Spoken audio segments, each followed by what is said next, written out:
Molarity में बच्चों जो नेक्स्ट आर्टिकल हम पढ़ने वाले हैं, अभी तक हमने क्या किया, बेसिक समझ लिया कि what is all about the molarity, उसकी डेफिनेशन क्या है, उसके बेसिक क्वेश्चंस को कैसे कैलकुलेट करना है।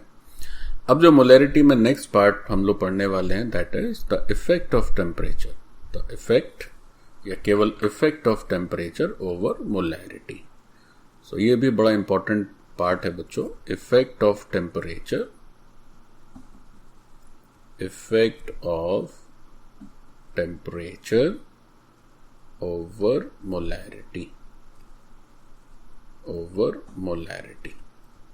समझे क्या इसका इंपैक्ट आता है टेम्परेचर का। अब टेम्परेचर का इफेक्ट समझने के लिए पहले तो मोलैरिटी की डेफिनेशन क्लियर पता होनी चाहिए, तो वो तो हम सब जानते ही हैं। तो बच्चों मोलैरिटी का मतलब हमने ये सीखा है कि अगर मोलैरिटी लिखनी है फॉर एनी सॉल्यूशन तो हमें क्या करना पड़ता है, हमें फॉर्मूला यूज करना रहता है N/V।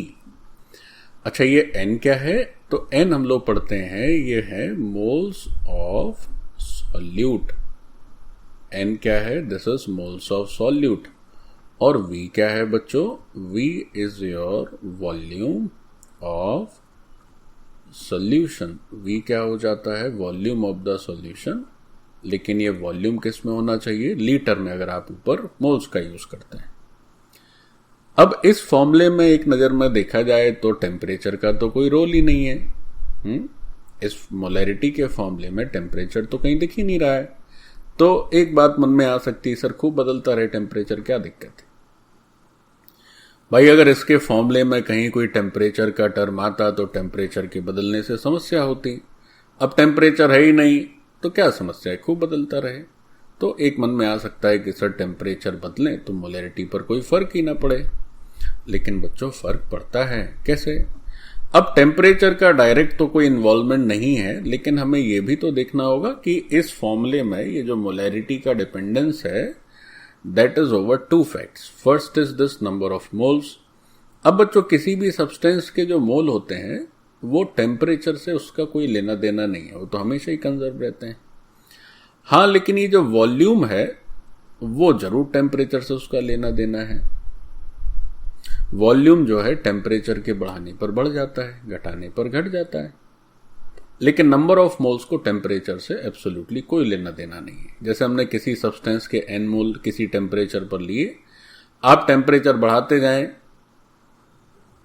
तो जब तक वो डिसोसिएट नहीं होगा, मतलब जब तक वो किसी नए सब्सटेंस में कन्वर्ट नहीं होगा, तब तक उसके मोल्स पर कोई फर्क नहीं पड़ना है। जैसे कहने का मतलब क्या है, देखिए समझिए इस बात को कि if N moles of solute are taken at any temperature, fine. ऐसा हमने किया कि किसी टेम्परेचर पर बच्चों सॉल्यूट के N मोल्स ले लिए। नाउ इफ टेम्परेचर चेंजेस तो क्या होगा कि वो सॉल्यूट के मोल्स N के N ही बने रहेंगे, कोई फर्क नहीं पड़ना है। स्टिल जो number of moles of solutes हैं, number of moles of solute हैं प्यारे बच्चों, तो वो सॉल्यूट के मोल अभी भी N है, उस पर कोई चेंज नहीं आनी, कोई आंच नहीं आनी है। हाँ, कई बार ऐसा भी होता है बच्चों, थर्मल डिकम्पोजिशन हो जाता है। थर्मल डिकम्पोजिशन का मतलब क्या हुआ कि आप टेम्परेचर बहुत ज्यादा कर देंगे तो हो सकता है कि जो सॉल्यूट है वो कुछ और किसी और चीज में कन्वर्ट हो जाए, दो हिस्सों में टूट जाए। तो ये जो number of moles of solute तब तक कंजर्व रहेंगे जब तक थर्मल डिकम्पोजिशन नहीं होता है, मतलब जब तक उतना ही टेम्परेचर बढ़ाएं जिससे कि उसमें टूट फूट ना हो। तो number of moles of solute N, यहां पर एक थोड़ा सा सिक्योरिटी के लिए एक बात लिखनी जरूरी है बच्चों, these are the very very basics and common things, तो आपको पता होनी ही चाहिए कि बच्चों यहां पर ये अज्यूम किया जा रहा है, ये अजम्पशन है कि नंबर ऑफ मोल्स चेंज नहीं होंगे। ये अजम्पशन है दैट नो थर्मल डिकम्पोजिशन।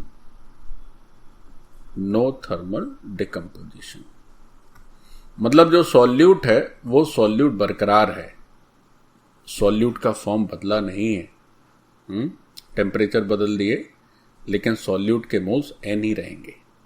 तो ये तो बात हुई कि टेम्परेचर का इस सॉल्यूट से क्या लेना देना है।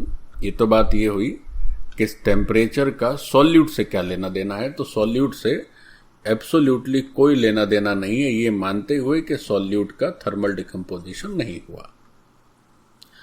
अब जो सेकंड पैरामीटर है दैट इज योर वॉल्यूम।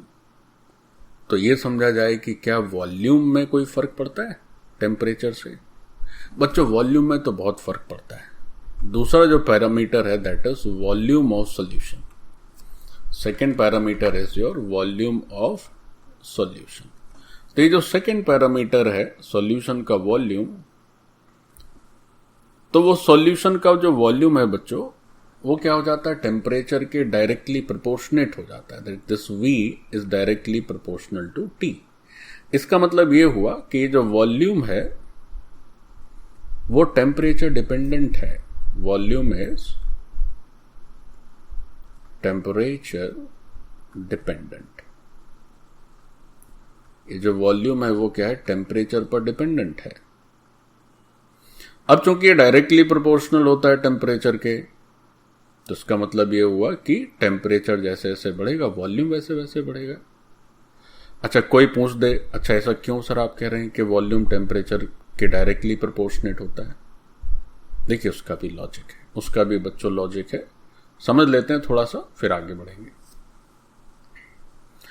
अब कोई पूछे कि ये सर आपने कैसे लिख दिया कि टेम्परेचर वॉल्यूम के डायरेक्टली प्रोपोर्शनल है। बच्चों होता क्या है कि जैसे ही हम टेम्परेचर बढ़ाते हैं, वो मैटर का कोई भी फिजिकल स्टेट हो, सॉलिड हो, लिक्विड हो, गैस हो, तो होता क्या है कि जो काइनेटिक एनर्जी होती है उस मैटर के जो कॉन्स्टिट्यूएंट पार्टिकल्स होते हैं, तो that kinetic energy for those particles it also increases. तो आप ऐसे समझिए कि पहले पार्टिकल्स धीमे धीमे चल रहे थे या बैठे हुए थे, जस्ट आपको समझाने के लिए। अब अचानक से आपने टेम्परेचर बढ़ा दिया, वो दौड़ने भागने लगे। तो जब वो दौड़ते भागते हैं तो उसके लिए उनका जो स्पेस है वो स्पेस थोड़ा उन्हें ज्यादा चाहिए।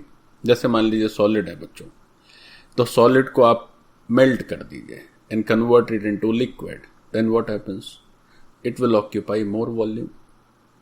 अच्छा फिर आप क्या करिए, उस लिक्विड को आप गैस में कन्वर्ट कर दीजिए, उसको बॉईल करके you convert it into gaseous phase, then it will occupy even more higher volume. तो टेम्परेचर बढ़ाने से पार्टिकल्स की काइनेटिक एनर्जी बढ़ती है, और काइनेटिक एनर्जी जब बढ़ जाएगी तो more space is required for their accommodation. आप ऐसे समझे कि घर में दो बच्चे हैं, अगर बहुत सीधे साधे हैं, चुपचाप बैठे हुए हैं, तो थोड़ी सी जगह में दोनों बैठ जाएंगे। अब दोनों बड़े तेज तर्रार शैतान, तो इधर भागेंगे तो कभी उधर भागेंगे, तो घर में ज्यादा जगह की रिक्वायरमेंट होगी। वही बच्चों सब जगह एप्लीकेबल है। तो काइनेटिक एनर्जी अगर बढ़ जाती है तो इसका मतलब हो जाता है कि more space is required for accommodation. Okay, so more space is required for accommodation.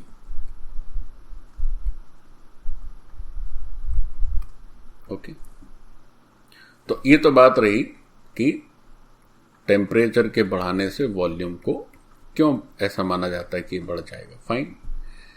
अब लेकिन हमारा काम तो भाई मोलैरिटी पे था, हम तो ये चेक करने बैठे थे कि मोलैरिटी पर क्या इंपैक्ट आएगा टेम्परेचर का। अब बच्चों समझिए, मोलैरिटी की जो डेफिनेशन है, in that definition this temperature comes in denominator and this numerator is constant. ये तो चेंज हो नहीं रहा है, हम तो ये मान के चल रहे हैं कोई थर्मल डिकम्पोजिशन नहीं है, फॉर्मेट चेंज नहीं हो रहा है। तो बच्चों ये जो न्यूमरेटर है, इसमें तो कोई चेंज नहीं आता है, नो चेंज। अच्छा, लेकिन ये जो डिनोमिनेटर है, अभी देखें कि भाई वॉल्यूम तो चेंज हो जा रहा है, टेम्परेचर डिपेंडेंट है, तो दिस चेंजेस, इसमें चेंज आने हैं। अब कैसे चेंज आने हैं, ये भी बहुत ही अब मुझे लग रहा ऑब्वियस होना चाहिए आपको। कैसे कि अब ये समझे कि टेम्परेचर बढ़ाने से वॉल्यूम को बढ़ना है, तो अगर हम टेम्परेचर को बढ़ा दिए, it means your volume also increases, और वॉल्यूम है नीचे, तो डिनोमिनेटर इंक्रीजेस तो molarity decreases. Denominator increases then molarity decreases. या इसी को पलट के भी कहा जा सकता है प्यारे बच्चों. क्या? If you decrease temperature then what happens, your volume decreases, and if volume decreases, denominator decreases, then overall fraction increases. चूंकि ऊपर तो कोई परिवर्तन होने से रहा, तो इसका मतलब यह हुआ कि जो टेम्परेचर है, इस टेम्परेचर और इस मोलैरिटी में उल्टा रिलेशनशिप है प्यारे बच्चों. देखो, टेम्परेचर ऊपर जाता है तो मोलैरिटी अपनी नीचे जाती है, और टेम्परेचर ये नीचे जाता है then molarity comes down, molarity goes up. तो there is a inverse relationship between this temperature and molarity. तो यही हमें सीखना है कि टेम्परेचर का इफेक्ट जो है, अगर उसको बोला जाए कि मोलैरिटी पर क्या इंपैक्ट पड़ता है, तो आप कहेंगे sir it has a reversal impact, या इनवर्स इंपैक्ट, या reciprocal impact. So this is the thing which you must remember कि क्या होता है अगर हम टेम्परेचर में चेंज करें. तो सबसे पहली बात तो यही ध्यान रखनी है कि कोई पूछे कि क्या मोलैरिटी में कोई चेंज आता भी है कि नहीं आता है, आप कहेंगे सर डेफिनेटली आता है. It definitely changes, and it changes in reciprocal manner. So, this is all about the temperature dependence of molarity. चलिए भाई, तो मोलैरिटी का टेम्परेचर से क्या नाता है सीख लिए. अब ये सीखें कि मोलैरिटी का एक और पक्ष वो ये है कि जैसे पहले लिख लेते हैं, मोलैरिटी ऑफ डाइल्यूशन करने वाले हैं बच्चों. मोलैरिटी ऑफ डाइल्यूशन, तो समझिए मोलैरिटी ऑफ डाइल्यूशन का क्या लेना देना है, क्या मतलब है. डाइल्यूशन सब लोग समझ ही रहे होंगे. डाइल्यूशन का मतलब ये हुआ कि जैसे कोई सॉल्यूशन है और उसका सॉल्वेंट है वाटर, तो आपसे बोला जाए कि भाई इसको डाइल्यूट कर दीजिए. तो डाइल्यूट करने का मतलब ये होगा कि आप थोड़ा सा उसमें सॉल्वेंट बढ़ा देंगे और सॉल्यूट को अनचेंज रखेंगे. तो डाइल्यूशन की मोलैरिटी पढ़नी है उससे पहले ये डाइल्यूशन टर्म को भी जरा देख लें. So if let's see about the dilution of solution, dilution of a solution. क्या है भाई ये डाइल्यूशन ऑफ अ सॉल्यूशन? तो इसका मतलब एकदम सीधा सा है, that amount of solvent to be increased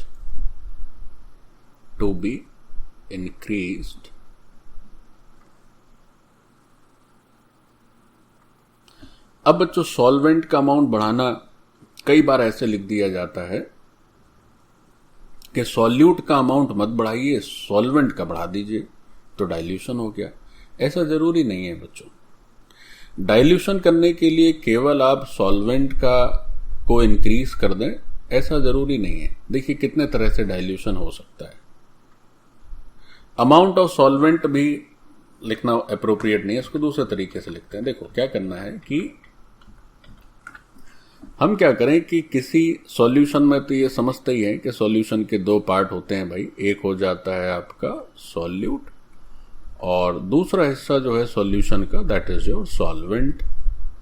तो डाइल्यूशन का मतलब ये होता है कि सॉल्वेंट का कॉम्पोजिशन सॉल्यूट के रिस्पेक्ट में आप बढ़ा दीजिए, या सॉल्वेंट का परसेंटेज जो है सॉल्यूशन में वो इंक्रीज कर दीजिए. तो उसका दो तरीका हो सकता है, इवन तीन तरीके हो सकते हैं. क्या आप क्या करें कि थोड़ा सा एडिशनल सॉल्वेंट बाहर से मिला दें तो सॉल्वेंट का परसेंटेज बढ़ गया या सॉल्वेंट का रेशियो बढ़ गया उस कॉम्पोजिशन में. तो one of the method is that you can enhance या इंक्रीज या you can add some external solvent, तो इसका डाइल्यूशन हो गया. जैसे आपके पास कोई वाटर सॉल्यूशन है, उसका सॉल्वेंट पानी, उसमें क्या करिए आप एक गिलास पानी और डाल दीजिए तो डाइल्यूट हो गया वो. Now there may be one more method. अगर आपके पास कोई ऐसी मैकेनिज्म है कि आप सॉल्वेंट में से सॉल्यूट को केवल बाहर निकाल सकें, जो कि काफी कठिन है, क्योंकि सॉल्यूशन क्या होता है? सॉल्यूशन हो जाता है सॉल्यूट और सॉल्वेंट का होमोजेनियस मिक्सचर। तो आप सॉल्यूट को तो बाहर निकाल नहीं सकते। अगर सॉल्यूट को भी बाहर निकाल दें तो इसका मतलब भी होगा बच्चों के सॉल्यूट कम हो गया। अब सॉल्यूट अगर कम हो गया तो बाय डिफॉल्ट अपने आप ही क्या होगा, सॉल्वेंट बढ़ जाएगा। या फिर आप ऐसा भी कर सकते हैं कि एक एग्जिस्टिंग सॉल्यूशन है, इसमें सॉल्यूट और सॉल्वेंट का कुछ रेशियो है, तो जिस प्रोपोर्शन में ये सॉल्यूट सॉल्वेंट है, आप क्या करें, उसमें से सॉल्वेंट को रिलेटिवली ज्यादा मिलाएं और सॉल्यूट को थोड़ा सा कम मिला दें। दोनों को ही आपने एक्सटर्नली ऐड किया, बट इसको थोड़ा सा एक्स्ट्रा डाल दिए, इसको थोड़ा सा कम डाल लें। तो डाइल्यूशन का सिंपल सा मतलब ये है कि आपको सॉल्वेंट का प्रोपोर्शन एनहेंस करना है सॉल्यूशन में, तरीका कुछ भी हो। तो what is dilution of a solution? It's one line perfect answer is that to increase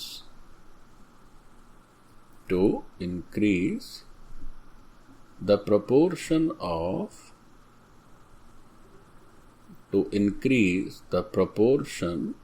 of solvent, that's it। अब वो आप चाहे जैसे करिए, आपकी इच्छा। दो शब्द और लिख सकते हैं, to increase the proportion of the solvent in solution. तो जब आप ऐसा करेंगे तो कहा जाएगा कि आपका सॉल्यूशन डाइल्यूट हो गया। चलिए, एक तो बात ही हो गई। Now we are going to study about the dilution. Dilution के बाद मोलैरिटी का क्या होता है? डाइल्यूशन के बाद मोलैरिटी का क्या होता है, ये समझना है। अब बच्चों, यहां पर हम जो डाइल्यूशन करते हैं, मतलब अभी हम लोग जो पार्ट पढ़ने जा रहे हैं, उसमें जनरली ऐसे ही किया जाता है कि एक दिए हुए सॉल्यूशन में क्या करेंगे, सॉल्वेंट थोड़ा सा बाहर से एडिशनल ऐड कर देंगे और सॉल्यूट को चेंज नहीं करेंगे, तो भी एक तरह से डाइल्यूशन ही हो गया। मैंने आपको 2-3 तरीके बताए, उसमें एक ये भी तरीका हो सकता है। और अभी हम लोग जो पार्ट पढ़ने जा रहे हैं उसमें we will follow this method कि व्हाट वी डू, हम लोग एडिशनल को सॉल्वेंट बाहर से मिला देते हैं। तो इस बात को भी ऐड किया जा सकता है कि here we will be adding, या वी विल बी एडिंग ना लिख के ऐसे लिख सकते हैं कि here comma some additional solvent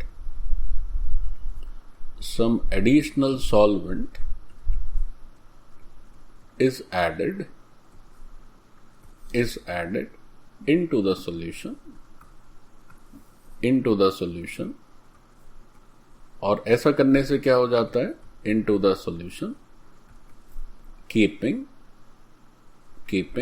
moles of solute unchanged, keeping moles of solute unchanged। Solute के मोल्स जो है उसमें छेड़खानी ना करके हम लोग क्या करते हैं, यहां पर थोड़ा सा बाहर से सॉल्वेंट मिला देते हैं, तो क्या हो जाता है, डाइल्यूशन हो जाता है। अच्छा, इसको थोड़ा सा एक फिगर से समझते हैं, तब हम ठीक से समझ पाएंगे कि मोलैरिटी पर क्या इंपैक्ट पड़ेगा उसका। सो let us C.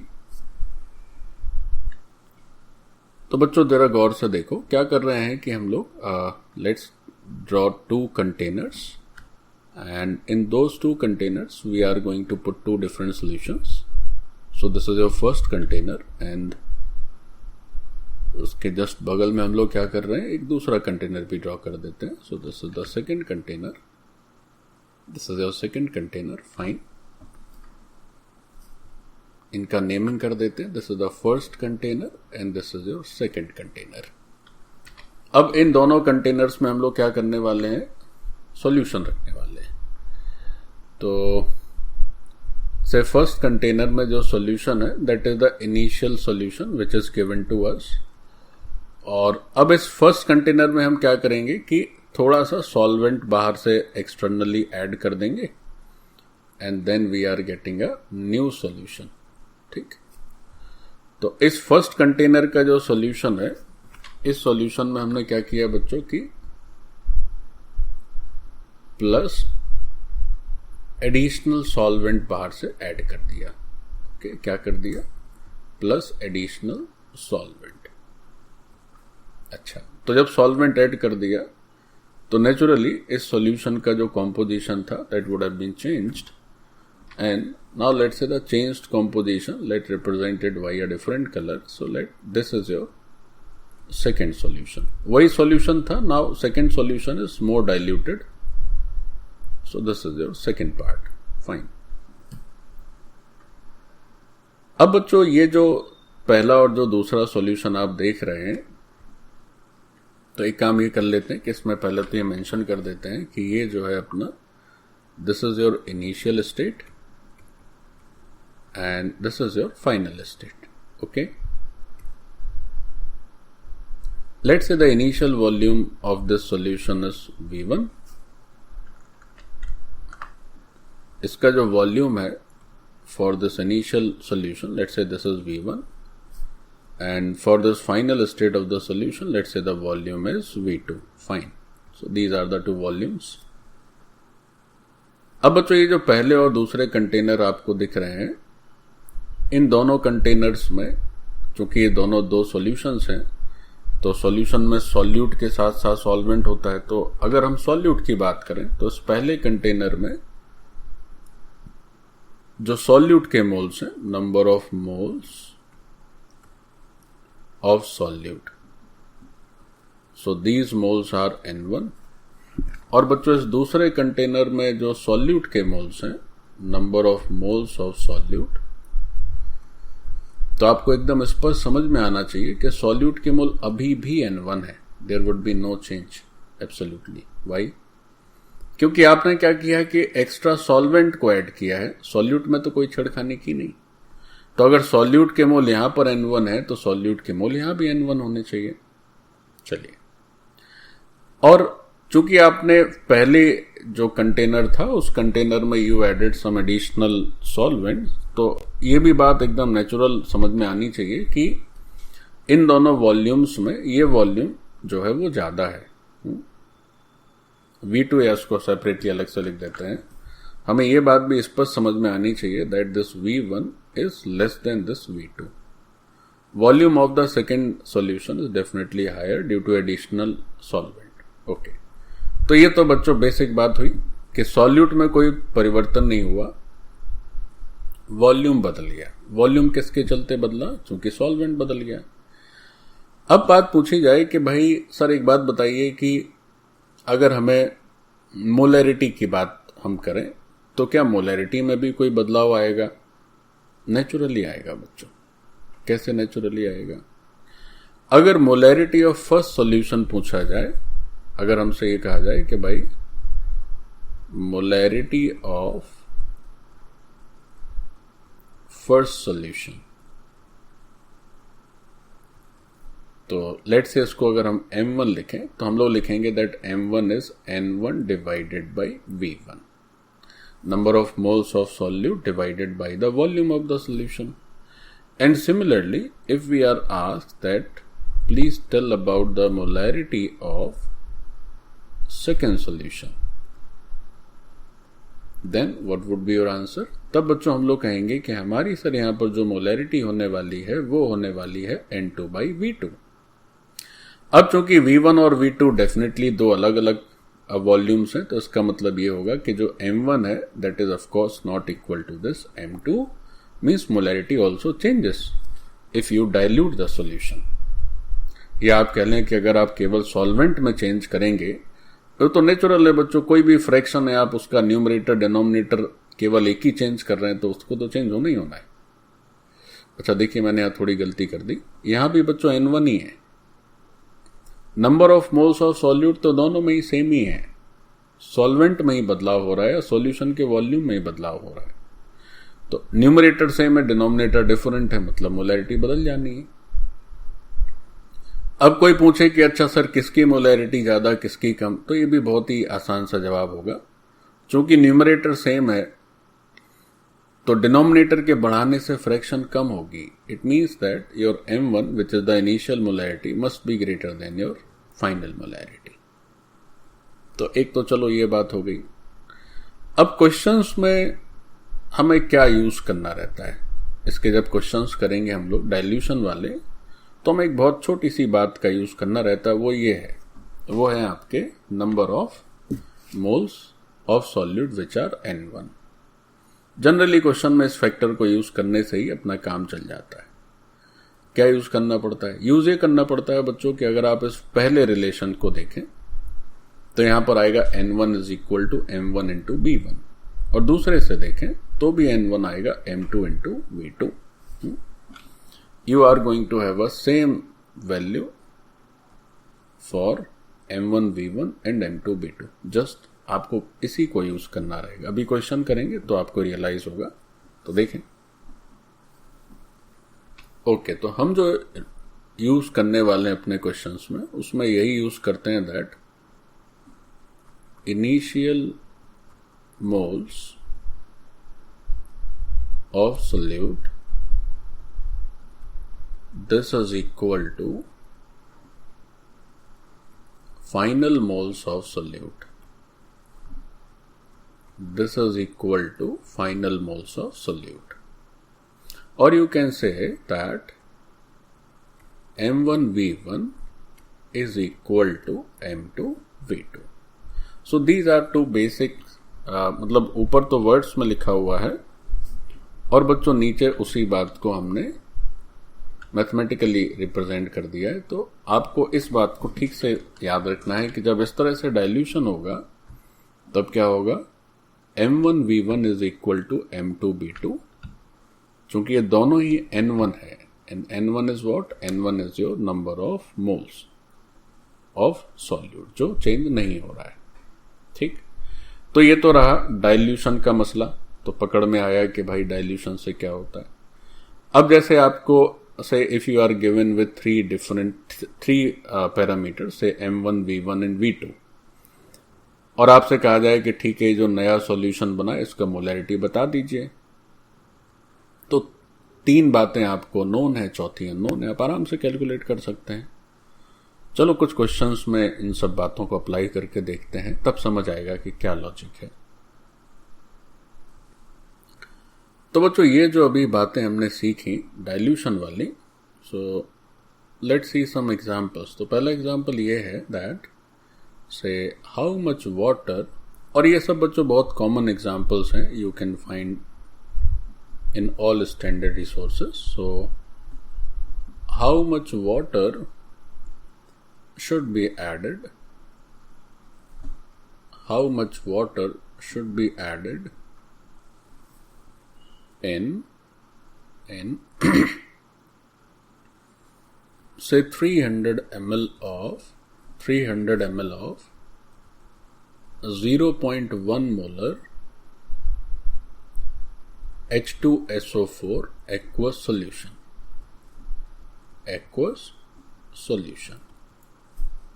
to get H plus ion concentration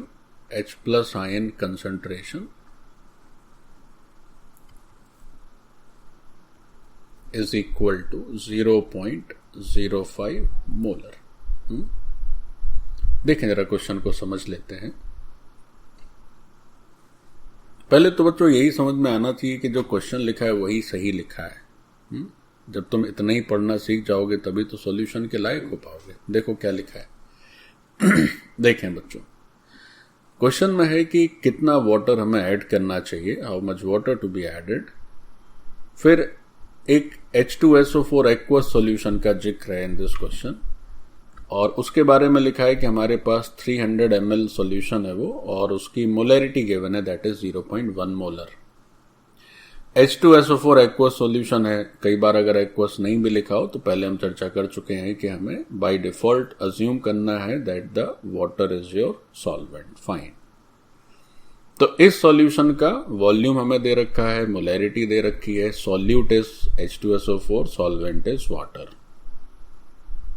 अब कह रहे हैं कि कितना पानी इसमें एक्स्ट्रा मिला दिया जाए ताकि इसमें H प्लस का, मतलब इसको डाइल्यूट करने के बाद जो H प्लस का नया कंसंट्रेशन आए, that must be this 0.05 molar. चलो बच्चों शुरुआत की जाए। तो सबसे पहले तो जो अपना सॉल्यूशन है इनिशियली, उस सॉल्यूशन की जो स्पेसिफिकेशंस हैं उन पर चर्चा हो। तो जो सॉल्यूशन है दैट इज 0.1 मोलर H2SO4। तो इसका ये मतलब हुआ that the solute is this sulphuric acid and the solvent in this solution is your water. Okay fine, ठीक है सर, ये बात समझ आ गई, ये बात बहुत अच्छे से क्लियर हो गई, ठीक। And the volume for this solution is also given. This is 300 ml. So initial volume, जो बच्चों initial volume है, that is also given to us, and the volume is 300 ml. ठीक है। अब बच्चों एक इसमें थोड़ा सा पेंच है, थोड़ा सा कॉम्प्लेक्सिटी है। कॉम्प्लेक्सिटी ये है कि ये जो कंसंट्रेशन है या जो मोलैरिटी है, ये मोलैरिटी किसके रिस्पेक्ट में है? तो आप कहेंगे इसमें क्या सर कॉम्प्लेक्सिटी है, तो सॉल्यूट है H2SO4, उसी के रिस्पेक्ट में मोलैरिटी है। या इसको ऐसे भी कह सकते हैं सर कि अपना 1 लीटर जो सॉल्यूशन है, उस 1 लीटर सॉल्यूशन में इस H2SO4 के 0.1 मोलर डिसॉल्व हैं। सॉल्यूट का 0.1 मोलर है। लेकिन अब क्वेश्चन में जो डाइल्यूशन की बात करेगी कि how much water to be added to get H plus concentration की बात हुई है, ना कि H2SO4 के कंसंट्रेशन की। अगर ये कहते भाई कितना पानी मिलाएं ताकि H2SO4 का कंसंट्रेशन 0.05 मोलर हो जाए, तो इन्होंने H2SO4 के कंसंट्रेशन की तो चर्चा ही नहीं की। इन्होंने कहा कि H प्लस का कंसंट्रेशन इतना हो जाए। अब भाई और समस्या, H प्लस के कंसंट्रेशन और H2SO4 के कंसंट्रेशन में सर कोई फर्क है? सर H प्लस भी एसिड को रिप्रेजेंट करता है और H2SO4 भी तो एसिड है। फर्क है बच्चों। देखो, इस बात को अब गंभीरता से समझेंगे तब हम लोग बहुत आसानी से इस क्वेश्चन को आगे क्रैक कर पाएंगे। कैसे समझें? हमें यह समझना होगा कि अगर हमारे पास 1 मोल H2SO4 है तो इसका मतलब हुआ कि 1 मोल H2SO4 represents 2 moles of H।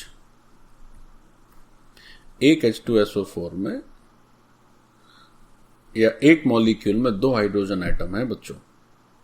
तो ऐसे सोचिए कि जितने मोल्स हमारे H2SO4 के उस सॉल्यूशन में प्रेजेंट होंगे, H प्लस के जो मोल्स होंगे उसके ठीक डबल होंगे।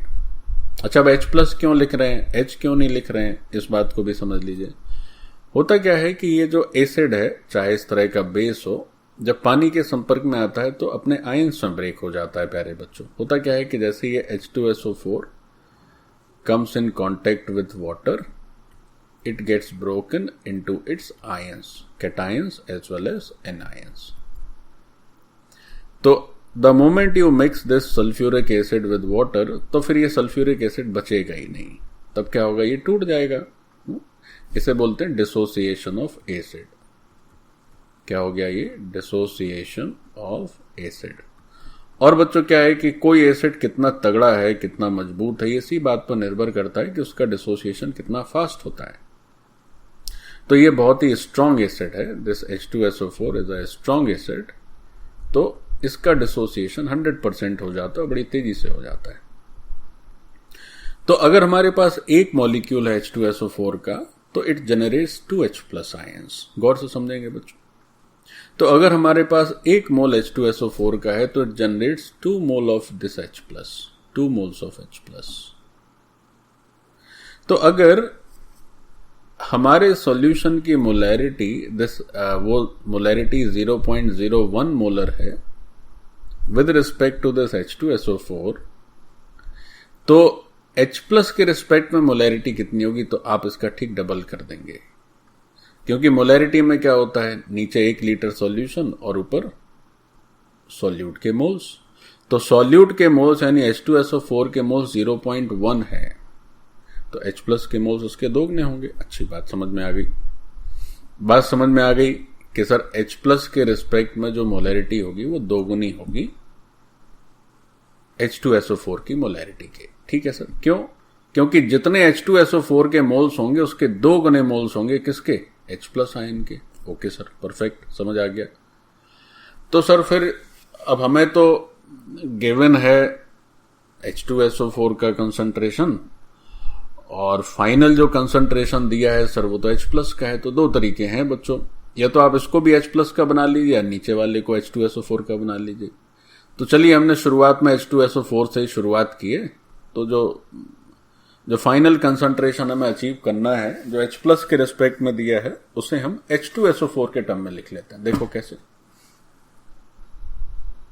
तो बच्चों आफ्टर डाइल्यूशन के बाद की जो स्थिति है उसमें हमारा जो गिवन क्वेश्चन में कंसंट्रेशन है, जो कंसंट्रेशन है बट वो कंसंट्रेशन है with respect to your H+ ion. So dilution के बाद जो कंसंट्रेशन की बात करी गई, जो रिक्वायर्ड कंसंट्रेशन है दैट इज 0.05 मोलर। तो अगर इसी कंसंट्रेशन को हम कन्वर्ट कर दें, इसी कंसंट्रेशन को हम कन्वर्ट कर दें और कन्वर्ट करने के बाद इसे हम H2SO4 के रिस्पेक्ट में लिखना चाहें तो इसका आधा हो जाएगा प्यारे बच्चों। बस यही बात समझने की है। It will become half. Why it is half?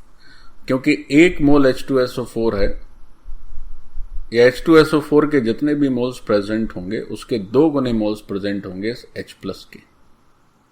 तो इसमें आप 2 से मल्टीप्लाई करेंगे तो you are going to have 0.05 molar. Fine. चलिए, तो अब क्वेश्चन में कई बातें स्पष्ट हो गई, फिर से देखते हैं। Initial molarity which is M1, so the initial molarity is given, that is 0.1 molar. Initial volume of the solution, this was also given as 300 ml. तो ml था तो 10 to the power -3 से मल्टीप्लाई करके उसको लीटर कर दिए। अच्छा, now final molarity, now this is 0.05 divided by 2 and final volume it is to be found. Question में ये पूछा गया है कि कितना पानी मिलाएं। तो ये जो पानी कितना मिलाना है तो उसकी जगह क्या करते हैं कि ये जो V2 है वो अपना मान लेते हैं कि सॉल्यूशन का फाइनल वॉल्यूम हो गया। फाइनल वॉल्यूम क्या हो गया बच्चों? अपना V2। अब अगर हम फाइनल V2 हमारे पास किसी तरह आ जाए, हम कैलकुलेट कर लें, तो क्या होगा? उसमें इनिशियल वॉल्यूम हटा देंगे तो जो रेस्ट वॉल्यूम रहेगा वही तो है एक्स्ट्रा वॉल्यूम जो आपने उसमें ऐड कर दिया या वाटर मिला दिया। तो यहां पर क्या हो रहा है कि as only water is added, केवल हम केवल पानी मिला रहे हैं तो जो सॉल्यूट के मोल्स हैं वो अनचेंज्ड हैं। मोल्स ऑफ सॉल्यूट्स अनचेंज, उसमें तो कोई परिवर्तन नहीं हुआ। अब अगर उसमें कोई परिवर्तन नहीं हुआ तो we can easily use the established relationship, जो भी बच्चों थोड़ी देर पहले हम लोग पढ़ सीखे थे, M1V1 is equal to M2V2। अब सारी वैल्यूज रख दीजिए। सो M1 is your 0.1, what is M2, sorry V1 कितना है? V1 है बच्चों 3/10। Okay, what is M2? M2 है बच्चों 0.05/2। Okay, and what is V2? V2 हमें सॉल्व करना है। तो अब इसको जब सॉल्व करेंगे तो देखिए क्या रिजल्ट आएगा। V2 आ जाएगा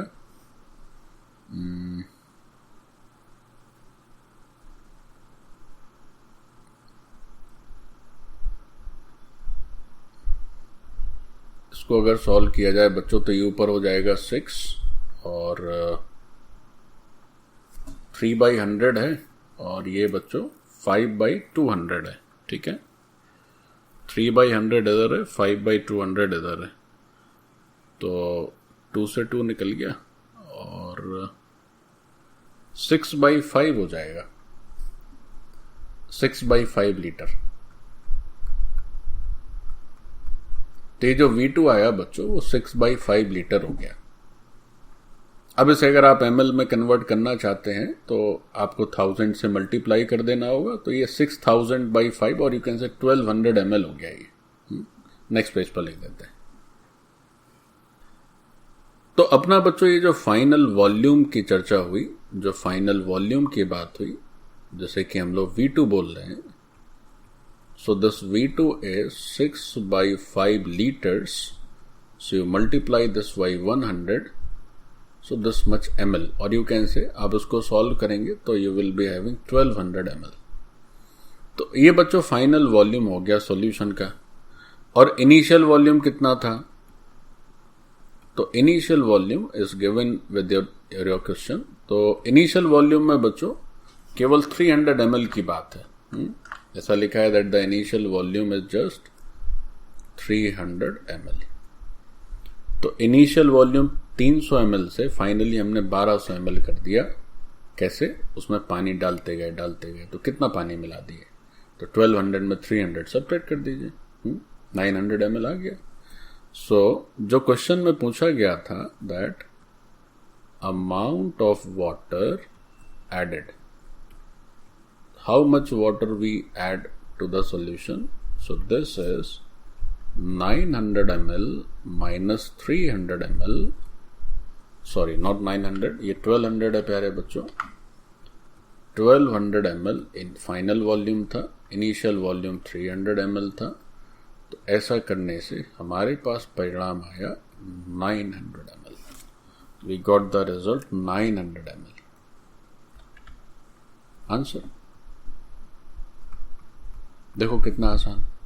तो यहां भी वही बात याद रही कि पानी मिलाने से सॉल्यूट के मोल पर फर्क नहीं पड़ा, और सॉल्यूट के मोल पर जब भी फर्क नहीं पड़ता है तो हमें अच्छे से दिमाग में याद रखना है that we will be using M1V1 is equal to M2V2 very frequently आगे भी।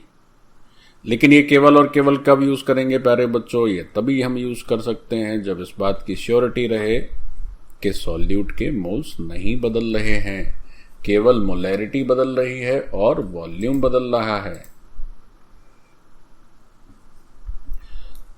अब इसी क्वेश्चन में एक थोड़ा सा क्लैरिफिकेशन या एक बात को और भी ध्यान रखेंगे। जैसे ये क्वेश्चन बच्चों H2SO4 की जगह HCl के टर्म्स में होता, या हम कहें कि if a solution is X molar HCl aqueous, मतलब इस सॉल्यूशन की मोलैरिटी दी है HCl के टर्म्स में, दिस मोलैरिटी इज X। तो अगर ये पूछा जाए कि फॉर दिस पर्टिकुलर सॉल्यूशन आप बताइए molarity with respect to H+ ions, तो still your answer would be same. Y?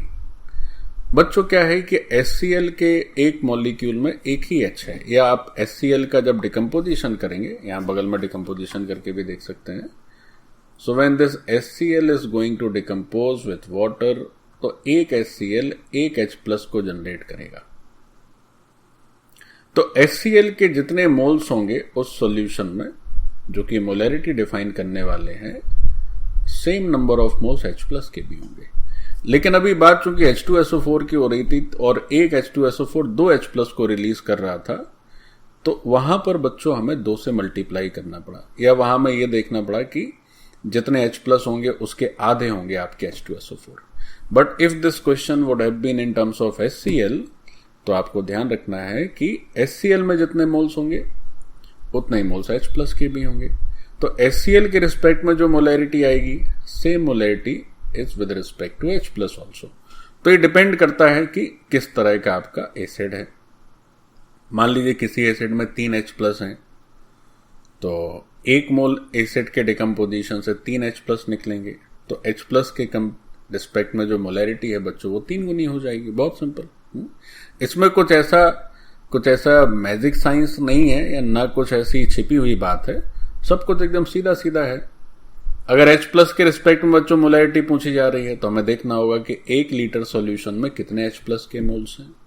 अगर HCl के रिस्पेक्ट में बात हो रही है तो हमें देखना होगा कि 1 लीटर सॉल्यूशन में कितने HCl के मोल हैं। जिसके रिस्पेक्ट में भी मोलैरिटी पूछी जाए उसके कितने मोल्स प्रेजेंट हैं इन 1 litre solution. That's it for the molarity. चलिए एक और करते हैं। Okay, let's have another question. जैसे बात हुई कि डाइल्यूशन की चर्चा चल रही है, तो डाइल्यूशन पर ही एक और कर लेते हैं। पूछा गया से how much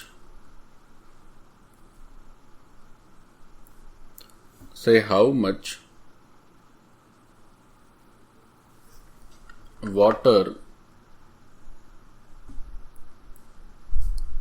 should be added. How much water should be added?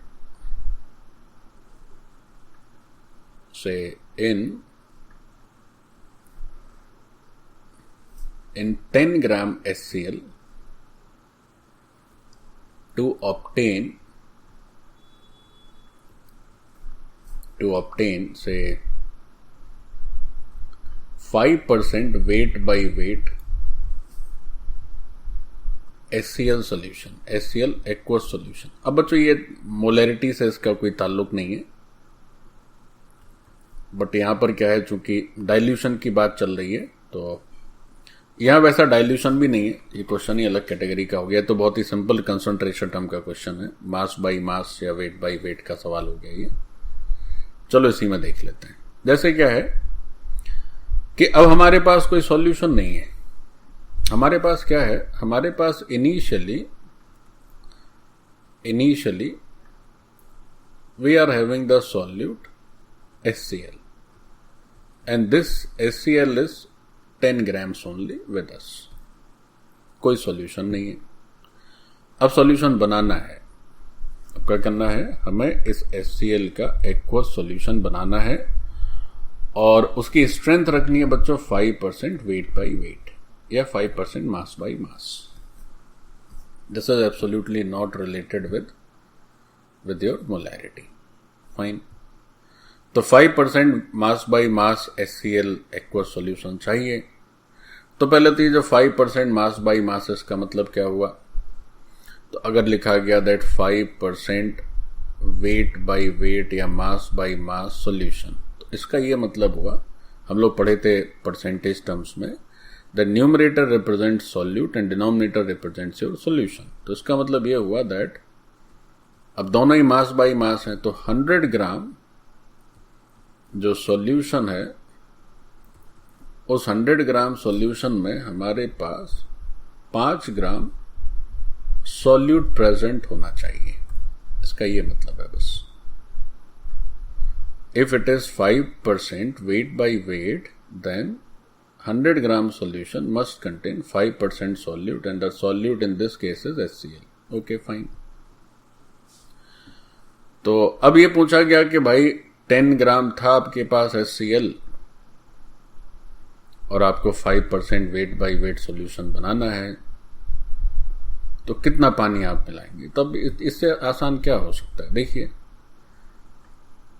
हमारा जो रिक्वायर्ड सॉल्यूशन है उसमें क्या होता है कि अगर हमारे पास 5 ग्राम HCl होता, तो 5 ग्राम HCl में 100 ग्राम सॉल्यूशन बनता, या ऐसे कह लें, चलो ऐसे लिख लेते हैं। तो अगर हमारे पास 5 ग्राम HCl होता तो हमारा जो सॉल्यूशन होता वो हो जाता 100 ग्राम का। तो अगर हमारे पास 10 ग्राम HCl है, जैसा कि क्वेश्चन में बोला गया है, तो हमारा सॉल्यूशन कितना मास हो जाएगा उसका, तो हम कहेंगे भाई 100 divided by 5 into 10, so the result is 200 gram of solution. ये सब बच्चों एकदम लिखने की भी रिक्वायरमेंट नहीं, इतने ये आसान और नीचे दर्जे के सवाल हैं, लेकिन समझने के लिए तो बहुत ऊंचे दर्जे के हैं। ये बहुत सिंपल है कि 5% HCl एक्वस सॉल्यूशन चाहिए, 5% वेट बाई वेट, मतलब 100 ग्राम सॉल्यूशन में 5 ग्राम HCl होने चाहिए। तब 10 ग्राम HCl है तो नेचुरली 200 ग्राम सॉल्यूशन चाहिए। अब पूछा गया कितना वाटर मिलाएं, कैसे देखो कितना आसान। Now you are having a solution having cumulative mass as 200 gram and in these 200 gram the solute का जो कंट्रीब्यूशन है, that contribution is only 10 gram. तो बाकी क्या है, बाकी पानी है, बाकी पानी है, यानी कि जो मास ऑफ वाटर है, what is the mass of water, So total mass of the solution minus mass of the solute. So this is your solvent, 190 gram solvent, or you can say पानी. Done हो गया. हो गया प्यारे बच्चों. 190 ग्राम solvent चाहिए हमें. This much water to be added to get the desired composition of the HCl aqueous solution. Done. हो गया. तो डाइल्यूशन के बाद बच्चों मोलैरिटी में जो नेक्स्ट पार्ट है दैट इज मोलैरिटी. अब देखिए क्या है कि अगर हम मान लीजिए दो सॉल्यूशन मिक्स कर दें तब फिर मोलैरिटी क्या होगी. सो अब हम लोग करेंगे मोलैरिटी ऑफ मिक्सिंग. ऐसे लिख लीजिए. चलिए, मोलैरिटी ऑफ मिक्सिंग. अब ये मोलैरिटी ऑफ मिक्सिंग का मतलब बहुत सिंपल है. अभी हम आपको फिगर बना के दिखाते हैं, देन यू विल रियलाइज. चलो बच्चों, तो क्या करते हैं कि लेट्स डॉट 3 कंटेनर्स. पहले 2 कंटेनर्स बनाते हैं. तो क्या है कि हमारे पास दो अलग अलग किस्म के सॉल्यूशंस हैं जो कि 2 कंटेनर में भरे हुए हैं. क्या है? We are having 2 different containers filled with 2 different solutions. Filled with 2 different solutions. Fine. अब हमने क्या किया कि इन दोनों के सॉल्यूशन को आपस में मिक्स करके एक ही कंटेनर में डाल दिया. इन दोनों के सॉल्यूशन को मिक्स करके क्या किया, एक बड़े कंटेनर में इनका सॉल्यूशन भर दिया. तो कंटेनर का साइज थोड़ा बड़ा कर देते हैं तो आपको दिखते रहेगा कि हाँ भाई कंटेनर बड़ा हो गया क्योंकि सॉल्यूशन का अमाउंट बढ़ गया. ये बड़ा कंटेनर हो गया. अब ये जो पहला कंटेनर है उस फर्स्ट कंटेनर में से देयर इज अ वाइट एक सॉल्यूशन है जिसको कि हम वाइट कलर से रिप्रेजेंट कर रहे हैं. सो this is the first solution. इस सॉल्यूशन का अपना एक वॉल्यूम है, इस सॉल्यूशन की अपनी एक मोलैरिटी है, कंसंट्रेशन है. सो this is a solution which is the first solution. Fine. This is number 1. अब ये जो नंबर 1 है तो लेट्स से इट्स वॉल्यूम इज से V1 और यहां पर जो मोलैरिटी है इस पहले सॉल्यूशन की, तो बच्चों उस मोलैरिटी को चलो लिख लेते हैं M1. सब कुछ वाइट से ही लिख रहे हैं. और इस सॉल्यूशन में अगर हम कहें कि नंबर ऑफ मोल्स सॉल्यूट के, तो सॉल्यूट की चर्चा हो तो सॉल्यूट के चलिए मान लेते हैं N1 मोल्स. तो this all belongs to this white solution which is the first solution. अब ये जो दूसरा है उसको भी किसी सेपरेट कलर से रिप्रेजेंट कर देते हैं. से let's say it is represented by pink colour. तो ये जो गुलाबी रंग का सॉल्यूशन है, इस गुलाबी रंग के सॉल्यूशन को नाम दिया कि भाई ये दूसरा सॉल्यूशन है. और ये जो दूसरा सॉल्यूशन है उसका वॉल्यूम, तो दूसरे का वॉल्यूम नेचुरली हम V2 लिखने वाले हैं. ये V2 हो गया. दूसरे सॉल्यूशन की मोलैरिटी, तो बच्चों मोलैरिटी इसकी से M2 हो गई. और यहां पर जो सॉल्यूट है, वो जो सॉल्यूट है let's say that solute is N2 moles. Fine. अब हमने क्या किया कि इन दोनों सॉल्यूशन को एक बड़े कंटेनर में मिला दिया. तो इस बड़े कंटेनर में क्या करेंगे हम कि इस बड़े कंटेनर में चूंकि हमारे दोनों सॉल्यूशंस हैं तो इस सॉल्यूशन को हम लोग पिंक और व्हाइट दोनों कलर से एट्रीब्यूट कर देते हैं. दोनों कलर्स दिख रहे हैं मतलब ये मिला जुला है, दोनों को आपस में मिला दिया. ठीक, चलिए सुंदर सा दिखने लगा. अब ये जो अपना बड़े कंटेनर में दोनों को आपने मिक्स किया तो इसको चलिए नाम दे देते हैं हम लोग थर्ड. अब थर्ड के बारे में अगर इंफॉर्मेशन चाहिए तो देखिए बहुत इजी है. सबसे पहली बात ये हुई कि कोई पूछे कि इस कंटेनर में जो सॉल्यूशन है उसका वॉल्यूम क्या है सर, तो आप कहेंगे अरे बहुत इजी है सर, दोनों को मिला के, भाई 1 लीटर ये था 1 लीटर ये था, दोनों मिला के डाल दिए तो 2 लीटर हो गया। तो एज सिंपल एज दैट। अब क्वेश्चन ऐसे पूछा जाएगा कि if these two solutions are mixed with each other to generate a new solution, then find the molarity of this mixed solution, or you can say then find the molarity of this new solution.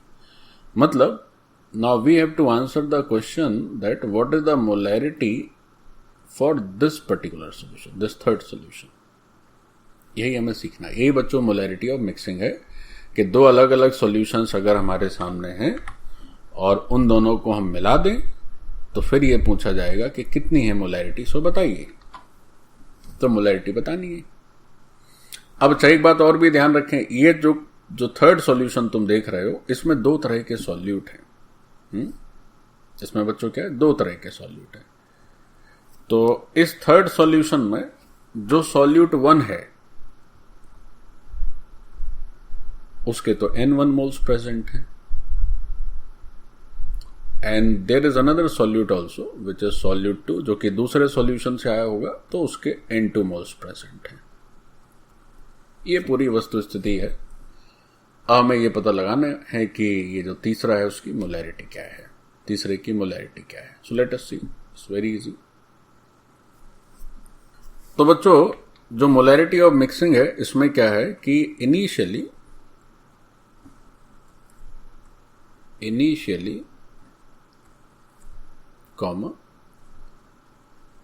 two different solutions are given। ठीक, initially 2 different solutions are given। ये बच्चों जो 2 है, 2 को 2 न लिख के TWO लिख देते हैं। ठीक, फाइन। और वो जो 2 सॉल्यूशंस थे वो दोनों सॉल्यूशन थे, एक को हमने नाम दिया सॉल्यूशन 1, एक हमारा जो सॉल्यूशन था दैट वाज सॉल्यूशन 1, और बच्चों जो दूसरा सॉल्यूशन था दैट वाज सॉल्यूशन 2। अच्छा, प्लस अभी नहीं है। तो ये 2 सॉल्यूशन थे और उसके बाद क्या हुआ, फिर तो आप देखिए कि दोनों को मिला दिए। ये दोनों एकदम सेपरेट अलग अलग सॉल्यूशन थे। अच्छा, फाइनली क्या हुआ, आफ्टर मिक्सिंग क्या हुआ? आफ्टर मिक्सिंग अब हमें जो नया सॉल्यूशन है उसकी मोलैरिटी बतानी है। अब जरा समझिए, मिक्सिंग के बाद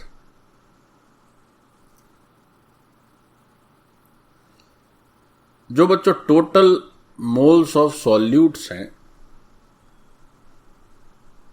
जो टोटल मोल्स ऑफ सॉल्यूट्स हैं, सॉल्यूट्स वर्ड इसलिए लिखा जा रहा है क्योंकि 2 सॉल्यूट्स हो गए हैं उसमें। सो that is N1 plus N2, that is N1 plus N2। Okay, fine. अब आफ्टर मिक्सिंग जो फाइनल मोलैरिटी है, जो मोलैरिटी है ऑफ फाइनल सॉल्यूशन, तो वो क्या लिखी जाएगी? सॉल्यूट के कुल मोल्स, तो कुल मोल्स सॉल्यूट के N1 प्लस N2 है। ठीक है सर। और नीचे क्या लिखा जाता है? तो सर आपने बताया नीचे लिखना है सॉल्यूशन का volume. So what is the volume? So sir volume is V1 plus V2, दोनों के इंडिविजुअल वॉल्यूम का समेशन। तो जो फाइनल मोलैरिटी है प्यारे बच्चों that is N1 plus N2 divided by V1 plus V2। अच्छा, एक और बात, अभी पढ़ते चले आ रहे हैं कि जो नंबर ऑफ मोल्स होता है वो होता है मोलैरिटी इनटू वॉल्यूम। तो जो पहला सॉल्यूट है उसके कितने मोल्स हैं? तो जो पहला सॉल्यूशन है उसकी मोलैरिटी में वॉल्यूम से मल्टीप्लाई कर दीजिए। ठीक इसी तरह अगर N2 की बात करी जाए, सो what is this N2? So this is M2 into V2।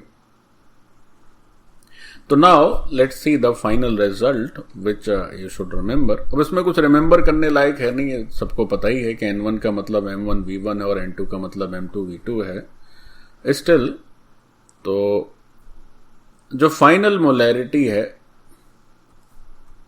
जो बच्चों फाइनल मोलैरिटी है, जो नए सॉल्यूशन की मोलैरिटी है, थर्ड सॉल्यूशन की मोलैरिटी है कैपिटल M, तो वो ऐसे लिखी जाती है M1V1 plus M2V2 divided by से V1 प्लस V2। हो गया। इतने मोल्स, न्यूमरेटर में मोल्स लिखे हुए हैं और डिनोमिनेटर में लीटर लिखा हुआ है। अब ये जो फाइनल मोलैरिटी का रिजल्ट है, this result can be generalised also. कैसे? अब बात हुई कि हमारे पास 2 सॉल्यूशन नहीं है, 50 सॉल्यूशन है, या से n सॉल्यूशन है, और हर सॉल्यूशन का वॉल्यूम हमें पता है कितने लीटर है, और हर सॉल्यूशन की इंडिविजुअल मोलैरिटी भी हम जानते हैं। हमने क्या किया, सबको मिक्स कर दिया। क्या किए? सबको मिक्स कर दिए, सबको आपस में मिला दिए। तो सबको जब आपस में मिला दिए तो जो नया सॉल्यूशन बना उसकी मोलैरिटी लिखिए, जो नया सॉल्यूशन बना उसकी मोलैरिटी लिखिए। तो सेम इसी तरह कैसे करेंगे, M1V1 plus M2V2 plus M3V3 and so on. नीचे भी V1 plus V2 plus V3 and so on. हो गए फाइनल मोलैरिटी। तो इसका एक जनरल स्टेटमेंट भी बच्चों कर लेते हैं। तो ये जो मोलैरिटी ऑफ मिक्सिंग है, अगर इसको जनरलाइज्ड कर दिया जाए, तो जनरलाइज्ड का मतलब यह हुआ कि जैसे इफ n different solutions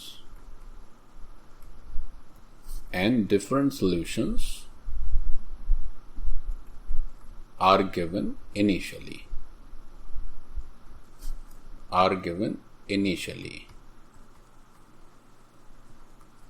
ठीक। तो जो मोलैरिटी ऑफ मिक्सचर है, या जो फाइनल मोलैरिटी है, उसको कैसे लिखा जाएगा? उसको लिखेंगे बच्चों M1V1 plus M2V2 plus M3V3 and you add till nth term MnVn, fine, and it must be divided by the total volume. So what is the total volume? Total volume is V1 plus V2 plus V3 and up to Vn। तो इस तरह से बच्चों हम लोग क्या कर सकते हैं, जो फाइनल मिक्सचर है जिसमें कि आपने सारे सॉल्यूशंस को मिला के रखा हुआ है, you can easily find the molarity of that final mixture। So यही बच्चों मोलैरिटी ऑफ मिक्सचर है। अब ये मोलैरिटी ऑफ मिक्सचर पढ़ लिए तो उस पर बेस बहुत इजी से क्वेश्चन पूछे जा सकते हैं और आप आराम से कर पाएंगे। एक दो कर लेते हैं फटाफट।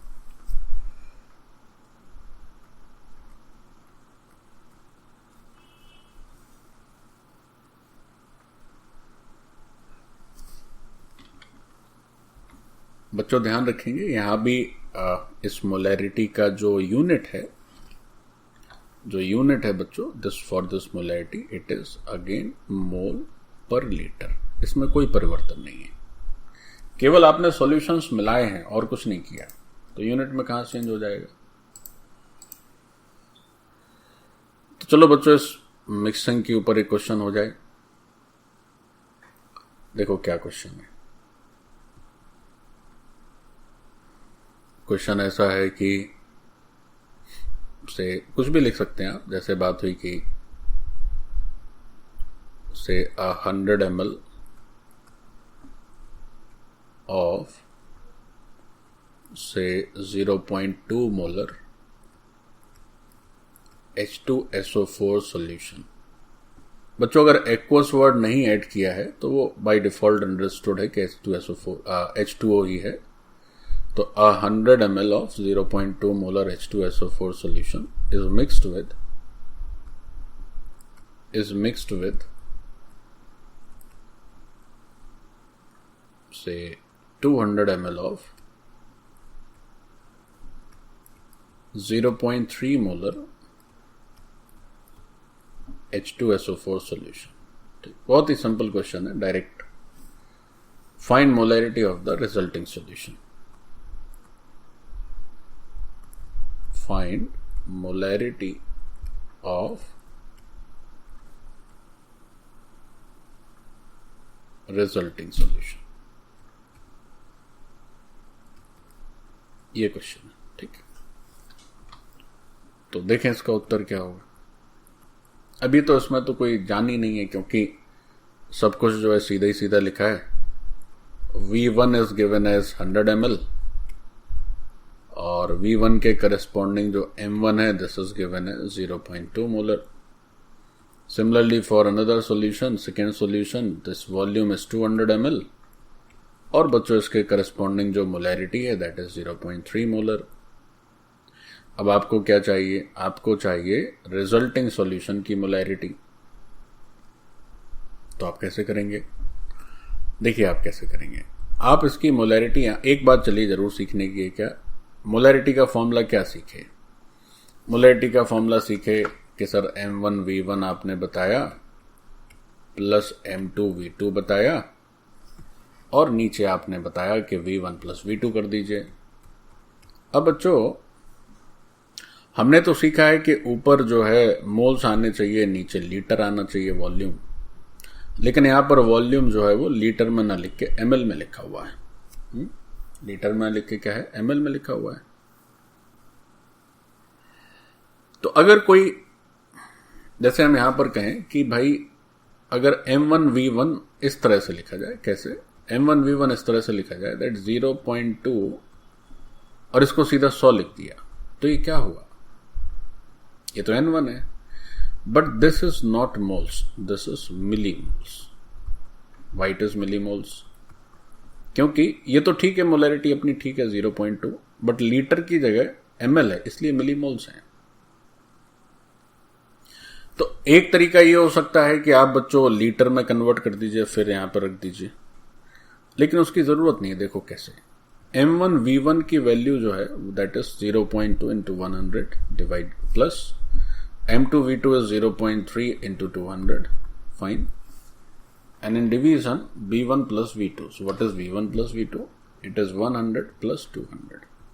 गौर से समझो बच्चों, अल्टीमेटली क्या हो रहा है कि ये जो वॉल्यूम वाला फैक्टर है भाई, ऊपर नेट मोल इंटू वॉल्यूम है और नीचे केवल वॉल्यूम है। तो अगर आप 10 to the power -3 से V1 V2 में मल्टीप्लाई करते हैं तो आपको नीचे भी करना होगा, तो वो तो कैंसिल ही हो जाएगा। और एक बात और भी ध्यान रखें बच्चों, ये जो न्यूमरेटर देख रहे हो these are millimoles and denominator is your moles, sorry denominator is your ml। तो मैंने आपको क्या सिखाया था, आपको शुरुआत में सबसे ऊपर लिख देते हैं, हम लोगों ने मोलैरिटी सीखी थी मोल्स बटे लीटर, या इसी को हम लोग लिखते थे millimoles divided by ml, both gives you the molarity. तो यहां पर क्या है, मिलीमोल्स ऊपर है नीचे ml है, तो there is of course no problem. आप चाहते तो बच्चों मोल्स में कन्वर्ट कर सकते थे, तो फिर आपको लीटर लिखना पड़ता, तो क्या जरूरी है, बस हो गया answer. Now just solve. So what is the answer, so this is 20 plus 60, 20 और 60 मिलके हो गया 80 and divided by 300, 80 divided by 300, तो 80 डिवाइडेड बाई 300 यही हो गया आंसर, इतने मोल पर लीटर। डन, इतने मोल पर लीटर। या कोई ऐसे भी लिख सकता है, केवल इतना ही लिख सकता है 80 बाई 300 मोलर सॉल्यूशन। डन, ऐसे भी लिखा जा सकता है।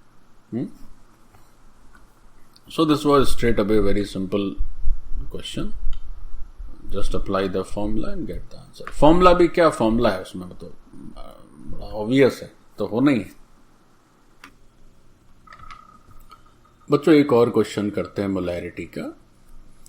अब इस क्वेश्चन में क्या करेंगे बच्चों के, थोड़ा सा लिमिटिंग रिएजेंट का भी यूज करेंगे हम लोग। So let's begin.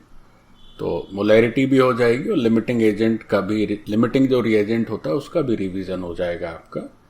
तो और एक और नई चीज सीखेंगे इसमें हम लोग, एसिड बेस के न्यूट्रलाइजेशन का रिएक्शन कैसे लिखा जाता है। So let's begin. तो क्वेश्चन बच्चों को यूं दिया है that calculate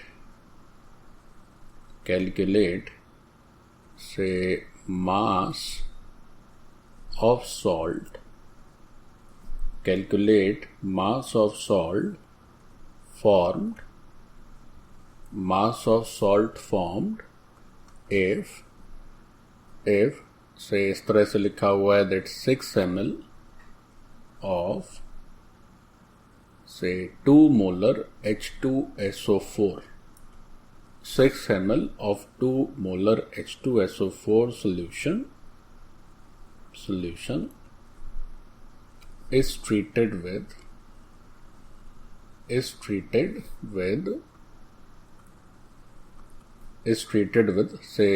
say 2 ml of 4 molar NaOH solution, ऐसा लिखा हुआ NaOH solution। ओके, देखो बच्चों क्या है, ऐसा पूछा गया इस प्रश्न में कि आप क्या करिए कि मास ऑफ सॉल्ट का मास बताइए, और इंफॉर्मेशन में ये दे रखा है कि एक अपने पास कोई एसिड है विच इज से H2SO4, तो उस H2SO4 का एक 2 मोलर सॉल्यूशन है, और उस 2 मोलर सॉल्यूशन का एक वॉल्यूम दे दिया है, ऐसे 6 ml 7 ml जो भी हो, कुछ भी दिया जा सकता है, and this is treated with से अगेन, अब जो इसका ट्रीटमेंट हो रहा है that is with a base, and that base is NaOH, sodium hydroxide. और वो जो बेसिक सॉल्यूशन है बच्चों, उसकी भी मोलैरिटी दे रखी है और उसके बारे में भी, वॉल्यूम के बारे में पता है। तो इस एसिड और बेस के रिएक्शन से जो सॉल्ट बनेगा, उस सॉल्ट का अपने को मास कैलकुलेट करना है। सो दिस इज द क्वेश्चन।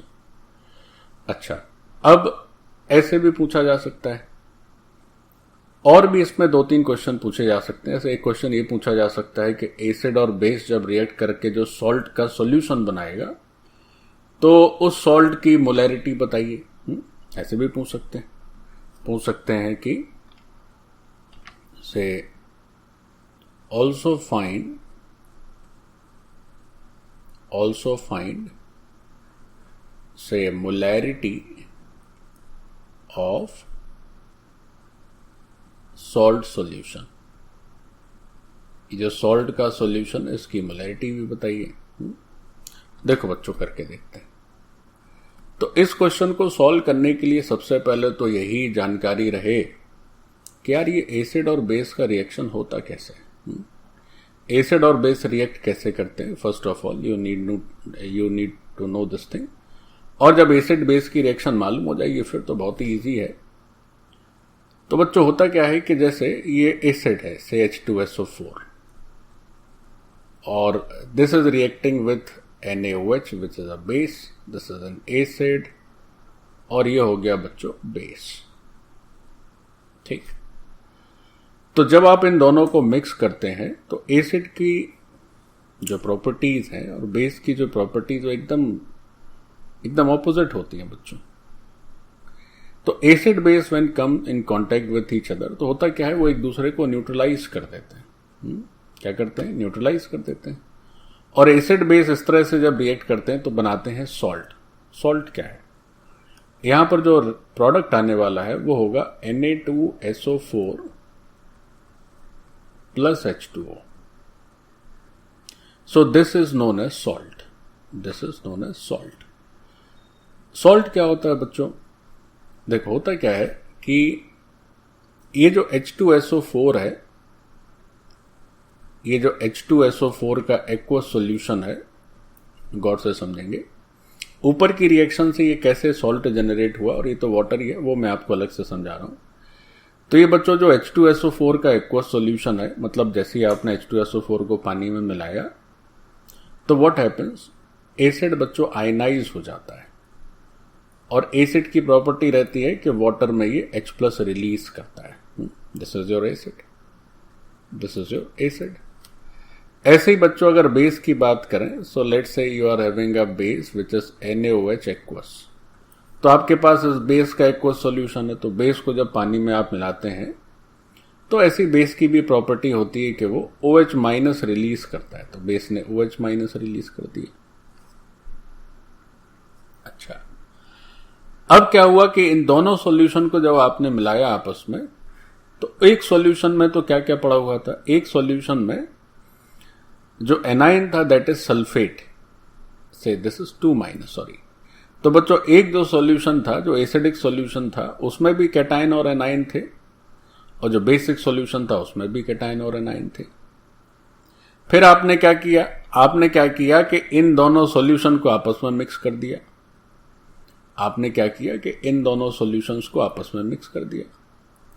तो जब आपने इन दोनों सॉल्यूशंस को आपस में मिक्स किया तो क्या हुआ कि opposite charge attract each other. तो हुआ यही कि ये H प्लस OH माइनस के साथ चला गया और ये सल्फेट 2 माइनस Na प्लस के साथ चला गया। अब चूंकि ये यहां पर 2 यूनिट नेगेटिव चार्ज है और यहां पर बच्चों 1 ही यूनिट पॉजिटिव चार्ज है, तो चार्ज बैलेंस है। जब आपस में मिलेंगे तो नेट न्यूट्रल होने के लिए चार्ज बैलेंस होना चाहिए। तो चार्ज बैलेंस कैसे होगा कि आपको क्या करना होगा, यहां पर बच्चों 2 कर देना होगा। तो यहां 2OH माइनस हो जाएगा और यहां 2Na प्लस हो गया। अब जब ऐसा हो गया तो फर्स्ट क्लास हो गया। कैसे? अब बच्चों यहां पर ये 2Na प्लस और सल्फेट, तो 2 माइनस और 2 प्लस यहां भी है और यहां 2H प्लस है और 2OH माइनस। अब क्या होगा बच्चों के इन दोनों का, ये दोनों आपस में मिल जाने 2H प्लस 2OH माइनस, और बच्चों ये दोनों आपस में मिल जाने। तो एसिड ने रिलीज किया H प्लस और बेस ने रिलीज किया OH minus. These two combine to form water. H plus और OH माइनस, देखो H प्लस और OH माइनस को अगर आप मिलाते हैं तो यू गेट H2O। और इन H प्लस और OH माइनस के अलावा के जो 2 आयंस थे वो 2 आयंस कंबाइन होते हैं तो बनाते हैं सॉल्ट। यही है बच्चों सॉल्ट, यही है बच्चों सॉल्ट। अब ये जो सॉल्ट है, इस सॉल्ट में ना ही कोई H नजर आ रहा है आपको, ना ही कोई OH दिख रहा है। Means this salt is neutral, this salt is neutral. मतलब ना ही एसिडिक है ना ही बेसिक है। तो हुआ क्या, हुआ ये कि एसिड और बेस आपस में रिएक्ट किए तो उन्होंने एक न्यूट्रल सिस्टम तैयार कर दिया। वो ना ही एसिड है और ना ही बेसिक है, ना ही बेस है। That is a neutral salt. बच्चों जब आप एसिड बेस को और थोड़ा डिटेल में जब पढ़ेंगे आगे, जब आप टाइट्रेशन करते हैं, then you will come to know that salts are sometimes also acidic, salts are sometimes also basic, but this salt is neutral। ये एकदम basic elementary acid base neutralisation reaction है, जहां पर एसिड और बेस की reaction होती है तो वो सॉल्ट और वाटर रिलीज करते हैं। कैसे रिलीज करते हैं वो मैंने आपको नीचे सिखाया। तो अगर इसको थोड़ा सा अगर हम बैलेंस कर दें, तो अभी तो बैलेंस ही नहीं है, थोड़ा बैलेंस कर लिया जाए तो यहां पर बच्चों बस 2 लगा देना है और इसके साथ साथ प्यारे बच्चों आपको यहां भी 2 कर देना है। Now it is perfectly balanced, now it is perfectly balanced. So what is this reaction, means how much, means how we know, मतलब इसका नाम क्या है? तो बच्चों इसका नाम हो जाता है acid base neutralisation reaction. Next page में लिखेंगे बच्चों, पहले आप यहां तक इसको नोट डाउन कर लें। ओके, तो अगर हम पूछें आपसे कि भाई ये जो एसिड बेस न्यूट्रलाइजेशन रिएक्शन क्या होता है, एसिड बेस न्यूट्रलाइजेशन रिएक्शन क्या है, तो देखें बच्चों क्या है।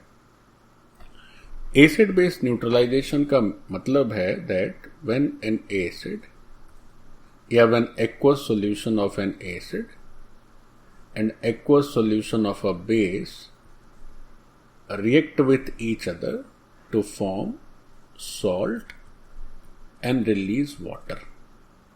So this chemical reaction or this type of chemical reaction is your acid base neutralization reaction. ठीक? अच्छा, अब चलिए हम अपने क्वेश्चन पर आते हैं। ये तो बात हो गई एसिड बेस न्यूट्रलाइजेशन की, अब बात क्वेश्चन की जाए। तो एक बार वो रिएक्शन चूंकि पीछे लिखी हुई थी, एक बार हम फिर से लिख देते हैं।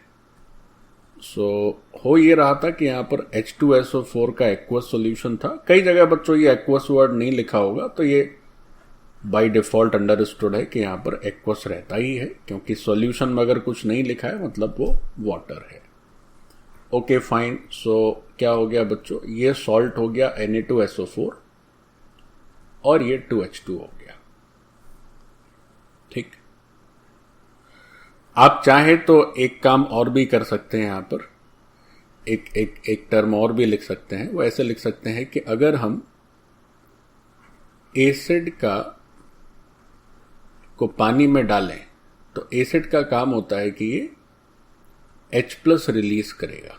ठीक, और ऐसे अगर बेस को वाटर में डाला जाए, एक्वस सॉल्यूशन लिया जाए, तो बेस का रोल होता है कि ये OH माइनस रिलीज करता है। बच्चों ये जो एसिड और ये जो बेस की प्रॉपर्टी आपने लिखी है, so these were proposed by scientist known as Arrhenius. तो ये आर्हीनियस एसिड और आर्हीनियस बेस भी कहते हैं। एक्चुअली एसिड बेस के जो डेफिनेशन है वो 3 तरह के हैं। तो इसमें ये सबसे पुराना डेफिनेशन है कि जो आर्हीनियस ने बताया कि एसिड का मतलब हुआ कि वाटर में डालने पर वो H+ रिलीज कर दे, और बेस का मतलब हुआ कि वाटर में डालने पर वो OH माइनस रिलीज कर दे। तब आपके मन में आएगा, सर आप बता रहे हैं कि 3 तरह के एसिड बेस, और उसमें आप बता रहे हैं कि ये जो एसिड बेस हैं वो आर्हीनियस एसिड बेस हैं, तो बाकी के 2 कौन कौन से वो भी बता दीजिए। So that would be definitely told to you in further lectures, जब हम लोग टाइट्रेशन वगैरह करेंगे। अभी उसके लिए अप्रोप्रिएट ये समय नहीं है, तब हम डिटेल में करेंगे एसिड बेस।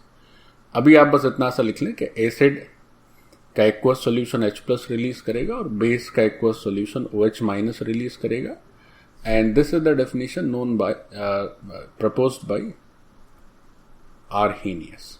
ठीक है, तो आर्हीनियस ने ये बताया, बस इतना लिखना काफी है। अब बच्चों ये जो क्वेश्चन, हमें तो मोलैरिटी की बात करनी थी, हम तो अटक गए एसिड बेस न्यूट्रलाइजेशन में। एनीवेज, चूंकि अब आपको पता ही नहीं होगा रिएक्शन लिखना, तो आप कैसे मोलैरिटी वगैरह कैलकुलेट कर पाएंगे। Okay fine. अब हमारे क्वेश्चन में इस H2SO4 का जो सॉल्यूशन दिया है उसकी जानकारी दी है कि उसका मोलैरिटी और वॉल्यूम क्या है। वही बात यहां भी है। एक बार जरा देख लें क्या है। 6 ml 2 मोलर, 2 ml 4 मोलर। ठीक है। तो बच्चों ये जो H2SO4 है, इसके बारे में लिखा हुआ था that this is 6 ml sample, 6 ml volume, and molarity is 2 molar. और ये जो बेस है इसके बारे में लिखा हुआ था दैट इट इज 2 ml, और इसकी जो मोलैरिटी है दैट इज 4 मोलर। तो ये पूछा गया कि ये जो सॉल्ट बना, इस सॉल्ट की मोलैरिटी कितनी होगी, इस सॉल्ट की मोलैरिटी कितनी होगी। अब बच्चों बड़ी गंभीरता से समझिए। देखिए, वॉल्यूम दे रखा है ml में और मोलैरिटी दे रखी है।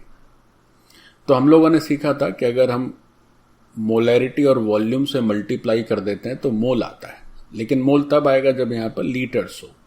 बट दिस इज ml, तो हम ऐसे लिख सकते हैं कि अगर हम इस वॉल्यूम और इस मोलैरिटी को मल्टीप्लाई कर दें तो बच्चों ये मिली मोल आएंगे। ये क्या आने वाले, these are your millimoles, 12 millimoles. ऐसे यहां पर अगर 2 into 4 कर दिया जाए तो दिस इज 8, तो ये भी बच्चों 8 मिली मोल्स हो गए। अगर ये लीटर होता तो मोल्स आ जाते, चूंकि ml है तो मिली मोल्स हो गए। अच्छा, अब हमें सॉल्ट की मोलैरिटी बतानी है। तो सॉल्ट का जो सॉल्यूशन है या सॉल्ट के रिस्पेक्ट में इसकी मोलैरिटी बताइए, तो सॉल्ट के सॉल्यूशन का वॉल्यूम पता लगाना होगा और सॉल्ट के नंबर ऑफ मोल्स लिखने होंगे। यही तो करना होगा, तभी तो सॉल्यूशन की जो सॉल्ट के रिस्पेक्ट में मोलैरिटी है वो लिख पाएंगे प्यारे बच्चों। यही तो सॉल्ट है। तो अगर ऐसे मोलैरिटी की बात चली तो मोलैरिटी ऑफ सॉल्ट सॉल्यूशन, पहले तो देख लें इसके फॉर्मूले में यूज क्या क्या होना है। मोलैरिटी ऑफ सॉल्ट सॉल्यूशन, तो भाई ये जो सॉल्ट का सॉल्यूशन है इसकी मोलैरिटी क्या होगी, तो लिखा जाएगा number of moles of salt, number of moles और सॉल्ट, और डिवीजन में क्या हो जाएगा बच्चों, वॉल्यूम। किसका वॉल्यूम, सॉल्यूशन का वॉल्यूम। किसमें, लीटर्स में। ये होती है मोलैरिटी की डेफिनेशन। अब जो सॉल्यूशन का वॉल्यूम है दैट वी नो हाउ। भाई आपने क्या किया कि 2 अलग अलग सॉल्यूशंस लिए। You started with 2 different solution, एक सॉल्यूशन है जिसका वॉल्यूम 6 ml आप लिख रहे हैं और जो दूसरा है उसका वॉल्यूम आप 2 ml लिख रहे हैं। तो जो नया सॉल्यूशन बनेगा उसका वॉल्यूम कितना होगा? नेचुरली उसका वॉल्यूम जो होगा वो वॉल्यूम हो जाएगा 6 + 2 यानी कि 8 ml। तो जो डिनोमिनेटर है, यह एक काम ऐसे भी कर सकते हैं बच्चों, चूंकि हम लोग मिली मोल्स की बात कर रहे हैं तो नीचे ml कर देते हैं लीटर की जगह, तो भी क्या हो जाएगा, अपना काम चल जाएगा। हम सब कुछ क्या करते हैं, मिली मोल्स और ml में ही कर लेते हैं, मोल और लीटर में नहीं करते हैं। किस में कर लेते हैं? एम मोल्स मतलब मिली मोल्स, और ये हो गया ml। तो ये जो सॉल्यूशन का वॉल्यूम है that is given actually, and what is this? This is 6 + 2, 6 ml + 2 ml। तो सारी परेशानी इसके मिलीमोल्स को लेके है। अगर किसी तरह सॉल्ट के मिलीमोल मिल पाते तो बात बनती। अब बच्चों जरा गौर करें, जैसे H2SO4 का कोफिशिएंट 1 है, NaOH का कोफिशिएंट 2 है, तो इसका यह मतलब हुआ कि अगर हम H2SO4 का 1 मोल और NaOH के 2 मोल से स्टार्ट करें तो बोथ ऑफ देम रिएक्ट और हमें इस सॉल्ट का 1 मोल मिल जाएगा, क्योंकि यहां भी कोफिशिएंट बच्चों 1 ही है। अब 1 मोल 2 मोल का है या 1 मिलीमोल और 2 मिलीमोल का है? तो 1 मिलीमोल और 2 मिलीमोल NaOH के, तो then we get 1 millimole of Na2SO4। अब लेकिन यहां बड़ी गड़बड़ है। कैसी गड़बड़ है देखो जरा। गड़बड़ यह है भाई कि H2SO4 का अगर 1 है तो इसके 2 होने चाहिए, जबकि यहां पर H2SO4 के ज्यादा और NaOH के कम है। तो इसका यह मतलब हुआ कि 101%, चूंकि इनके मिलीमोल्स इन कोफिशिएंट्स के रेशियो में नहीं है भाई, कंप्लीट इन दोनों का कंजम्पशन कब होगा? जैसे हम कहें कि H2SO4 के जितने भी मिलीमोल्स हों NaOH के ठीक डबल होने चाहिए, क्योंकि इसका कोफिशिएंट 1 है, इसका 2 है, तभी तो कंप्लीट कंजम्पशन होगा। तो पीछे आप लोग लिमिटिंग रिएजेंट डिटेल में समझे हैं तो जरा ये सोचिए कि NaOH के जितने भी मोल्स या मिलीमोल्स हैं, मिलीमोल्स की बात कर लेते हैं, तो H2SO4 के मिलीमोल्स बच्चों उसके आधे होने चाहिए, तभी तो पूरी तरह से रिएक्शन होगी। क्योंकि अगर ये 1 मोल है तो यहां 2 मोल है, तो NaOH के मिलीमोल्स हैं बच्चों 8 और H2SO4 के मिलीमोल्स हैं 12। इसका मतलब क्या है? इसका मतलब ये है कि इसका हाफ हो जाएगा 4, मतलब 4 मिलीमोल्स H2SO4 के तो पूरी तरह से रिएक्ट कर लेंगे, लेकिन बाकी के 8 छूट जाएंगे। टोटल 12 है ना।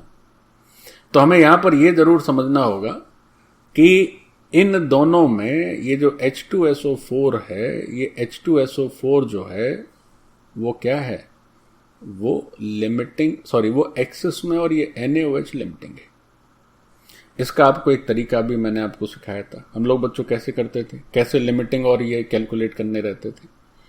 तो number of moles divided by stoichiometric coefficient करते थे। अगर सारे रेशियो सेम आ जाए तो हम कहते थे कि कोई भी एक्सेस नहीं है, सारा कुछ कंज्यूम हो जाएगा। जैसे यहां पर अगर करके देखें एक बार, ये पीछे हम लोग बच्चों ऑलरेडी कर चुके हैं। तो H2SO4 के जो नंबर ऑफ मिलीमोल्स हैं, दीज आर 12। तो हम क्या करते थे, नंबर ऑफ मोल्स या मिलीमोल्स हैं तो millimoles divided by the stoichiometric coefficient, यहां पर 1 है। अच्छा, NaOH का बच्चों क्या है? 8 मिलीमोल्स और स्टोइकियोमेट्रिक कोफिशिएंट 2। ये डेफिनेटली इक्वल नहीं है, ये ज्यादा है। ये ज्यादा हुआ मतलब, फिर हमने सीखा था अगर ये सारे रेशियो सेम हो जाएं तो हम कहते थे कि नथिंग इज इन एक्सेस, सबकी क्वांटिटी बच्चों अप्रोप्रिएट है। लेकिन अगर कोई एक कम हो जाए बाकी से, जो सबसे छोटा होगा वही लिमिटिंग होता है। तो इसका मतलब ये हुआ, चूंकि ये 8/2 is less than this 12/1, which means that this NaOH is excess. Sorry, this is limiting reagent. जो छोटा है वही तो लिमिटिंग है। मतलब ये पूरा कंज्यूम हो जाएगा, इसके अकॉर्डिंगली बाकी सब बनेंगे, इसके अकॉर्डिंगली बाकी सब डिसाइड होंगे कि कौन कितना खर्च होगा, कौन कितना बनेगा, क्योंकि यही लिमिटिंग है, यही लिमिटिंग है। अच्छा ठीक, तो भाई हमें चेक करना होगा कि H2SO4 के कितने मोल्स खर्च हुए और NaOH के कितने मोल्स का फॉर्मेशन हुआ। देखो बहुत इजीली ये बात हम समझ सकते हैं। तो अब जब ये समझ आ गया कि जो NaOH है वो बच्चों लिमिटिंग रिएजेंट है, तो इट मीन्स दैट, इसका मतलब ये हुआ कि अब ये रेफरेंस का काम करेगा। This is your reference. अब इसके अकॉर्डिंगली बाकी कंजम्पशन होगा और बाकी फॉर्मेशन होगा। तो बच्चों हमने लिखा कि भाई लेट नंबर ऑफ मोल्स, इतना सब लिखना नहीं पड़ता है क्योंकि आपको शुरुआत है आपकी, तो सब बात लिखी जा रही है, ऑफ H2SO4 कंज्यूम्ड, तो ये लिखा जाएगा N1। अच्छा, फिर ऐसे ही let number of moles of Na2SO4 formed, तो let's say this is N2। अब अगर एक बैलेंस रिएक्शन है और ये एक्चुअल कंजम्पशन और ये एक्चुअल फॉर्मेशन हो रहा है, तो हमेशा अगेन यहां पर मोल्स नहीं लिखना चाहिए बच्चों, हमें मिली मोल्स करना होगा, क्योंकि हम इस क्वेश्चन को मिली मोल्स में हैंडल कर रहे हैं, ना कि मोल्स में। तो मिली मोल्स लिख देते हैं। Fine, so this is millimoles, और यहां भी वही मिली मोल्स है। ठीक, तो अगर इक्वेशन बैलेंस्ड है और जो नंबर ऑफ मोल्स हैं वो एक्चुअल इन्वॉल्व हैं, इतने ही खर्च हो रहे हैं, इतने कंज्यूम हो रहे हैं, इतने फॉर्म हो रहे हैं, तो नंबर ऑफ मिलीमोल्स और स्टोइकियोमेट्रिक कोफिशिएंट्स के रेशियो सबके लिए सेम होते हैं बच्चों। तो अगर H2SO4 की बात करें तो नंबर ऑफ मिलीमोल्स हो गया N1, उसका कोफिशिएंट था 1। अच्छा, फिर NaOH के नंबर ऑफ मिलीमोल्स कितने थे बच्चों? 2, उसका कोफिशिएंट था 2। Okay fine. फिर जो एक्चुअल नंबर ऑफ Na2SO4 है उसके मिलीमोल्स हो गए N2 और कोफिशिएंट हो गया 1। तो यहां से ये बात समझ आ गई कि ये जो N1 है और ये जो N2 है, बोथ ऑफ देम आर 4, मतलब 4 मिलीमोल्स। तो H2SO4 के 4 मिलीमोल्स कंज्यूम हुए, विच इज N1, और Na2SO4 के 4 मिलीमोल्स का फॉर्मेशन हुआ, विच इज योर N2। चलिए, ये बात समझ गए। अब जब ये बात समझ में आ गई तब तो फिर कुछ बचा ही नहीं। देखो कैसे, हमसे क्वेश्चन में ये पूछा गया था कि जो सॉल्यूशन है, जो सॉल्ट सॉल्यूशन है, उसकी मोलैरिटी आप बताइए, उसकी आप मोलैरिटी बताइए। तो देखो आराम से बता सकते हैं कैसे। पूछा गया कि भाई मोलैरिटी ऑफ सॉल्ट सॉल्यूशन। अब बच्चों यहां पर एक बात का ध्यान देना होगा आपको। ध्यान ये देना होगा कि आपने शुरुआत की किससे, आप शुरुआत कर रहे थे, इसको थोड़ा सा हटा देते हैं बच्चों। एक क्वेश्चन ही अगर ठीक से किया जाए तो बहुत कुछ सिखा देता है। देखो कैसे, एक बार मैं रिएक्शन वो फिर से लिखता हूं, देन सारी बात समझ में आ जाएगी। ये H2SO4 था बच्चों, ये 2NaOH था। क्योंकि कैलकुलेशन बच्चों हमेशा से इजी होता है, जो बेसिक कॉन्सेप्चुअल पोर्शन है उसको समझने में ही समझदारी है। सो let's say this is okay fine. तो अगर हम लिखें T = 0, मतलब इनिशियली, तो इनिशियली वी स्टार्टेड विथ, इसके 12 मिलीमोल्स थे हमारे पास, इसके 8 मिलीमोल्स थे, सॉल्ट तो था ही नहीं। अच्छा, फाइनल क्या हो रहा है? फाइनल ये हो रहा है कि इस 12 में से 4 एक्चुअली कंज्यूम हो रहे हैं, N1 की वैल्यू 4 आई। अच्छा, और ये तो 8 के 8 कंज्यूम हो गए क्योंकि ये तो लिमिटिंग रिएजेंट था। और ये जो Na2SO4 है, which is number of millimoles of N2, this is also 4। तो इसका मतलब ये हुआ कि फाइनली अपना जो एक्वस सॉल्यूशन है उसमें अभी भी 2 कॉन्स्टिट्यूएंट नजर आ रहे हैं। कौन कौन से? उस एक्वस सॉल्यूशन में हमारे पास प्यारे बच्चों 4 तो मिलीमोल्स दिख रहे हैं इस Na2SO4 के, और उस एक्वस सॉल्यूशन में हमारे पास 8 मिलीमोल्स दिख रहे हैं इस H2SO4 के। और ये तो पूरा ही खत्म हो गया, ये तो कंज्यूम हो गया क्योंकि तो लिमिटिंग था। तो now in that aqueous solution we still have two different solutes प्यारे बच्चों। एक सॉल्यूट है अपना Na2SO4 और जो दूसरा सॉल्यूट है दैट इज योर H2SO4। हाँ, अगर ये शुरुआत में ही 4 मिलीमोल रहता, 4 मिलीमोल्स रहता, it would have been, then 4 and 8 both will consume, तो दोनों जो है अच्छे से पूरी तरह मिक्स हो जाते और इसका 4 और इसका 8 कंज्यूम हो जाता, तब फिर ना तो एसिड रहता ना बेस रहता, केवल और केवल ये सॉल्ट ही रहता। लेकिन 4 तो दिया नहीं था, दिया तो था 12। ऐसे कुछ भी दे सकते थे, 4 भी दे सकते थे तो थोड़ा इजी हो जाता क्वेश्चन। तो क्या होता कि फाइनली आपका पूरी तरह से ये एसिड बेस कंज्यूम हो जाते और केवल सॉल्ट ही रहता। तो इसका मतलब ये हुआ अब अपना जो फाइनल सॉल्यूशन है प्यारे बच्चों, अब अपना जो फाइनल एक्वस सॉल्यूशन है, उस एक्वस सॉल्यूशन की 3 इंफॉर्मेशन अपने पास है। First information is that what is the volume. तो you will say sir volume is 6 + 2, है ना, 6 ml था और 2 ml, तो volume is sir 8 ml। Fine. Now in this aqueous solution we are having 8 millimole. We are having 8 millimoles of this acid H2SO4, and now we are having 4 millimoles of this salt Na2SO4. 4 millimole salt के हैं, 8 millimoles H2SO4 के, उसका volume है 8 ml। तो जैसे इस question में ये पूछा कि सॉल्ट सॉल्यूशन की मोलैरिटी बताइए, तो इसका मतलब ये है कि आप मोलैरिटी बताइए with respect to that salt, with respect to that salt. Salt क्या है प्यारे बच्चों? सॉल्ट यही अपना Na2SO4। इस Na2SO4 के रिस्पेक्ट में मोलैरिटी की बात की जा रही है। लेकिन इस क्वेश्चन में ऐसे भी पूछ सकते थे कि इस सॉल्यूशन की जो फाइनल में रिजल्ट आया उसकी मोलैरिटी बताइए आप H2SO4 के रिस्पेक्ट में, तो भी बताई जा सकती है, तो भी बताई जा सकती है। Still you can answer. आप बच्चों H2SO4 के रिस्पेक्ट में भी आंसर कर सकते हैं, क्योंकि इसके भी 8 मिलीमोल हैं फाइनली। आपसे पूछा जाए कि इसकी मोलैरिटी बताइए NaOH के रिस्पेक्ट में, तो आप कहेंगे सर क्यों मजाक कर रहे हैं, NaOH है ही कहां, तो खर्च हो गया, उसमें बचा ही नहीं, काहे की मोलैरिटी 0।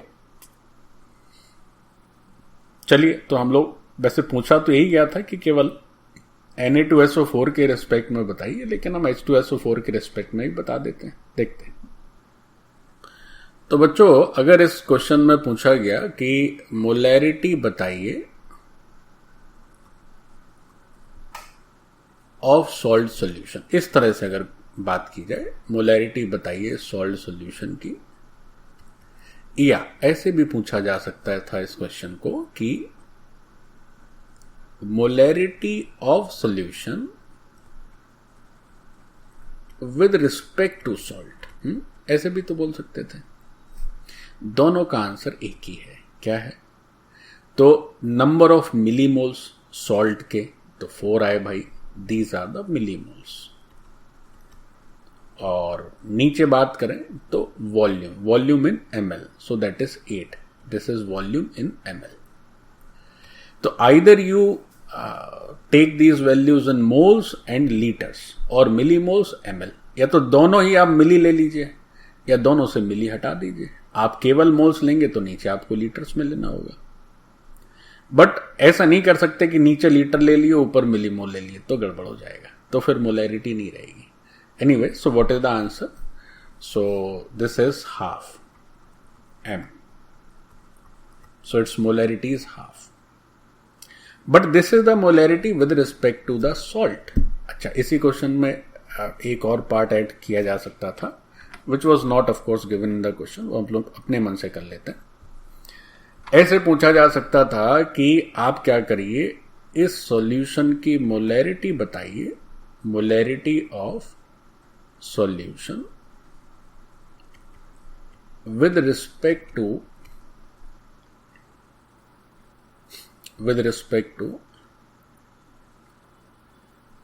एक तो डायरेक्ट ही कह सकते थे कि आप H2SO4 के रिस्पेक्ट में बताइए, तो थोड़ा आसान हो जाता, तो थोड़ा आसान क्या होता, ठीक काम तो करना ही पड़ता। या इसी को ऐसे भी कई बार कहा जाता है बच्चों, देखो ऐसे भी कह सकते थे, मोलैरिटी ऑफ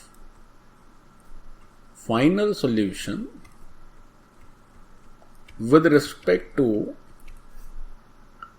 remaining reactant,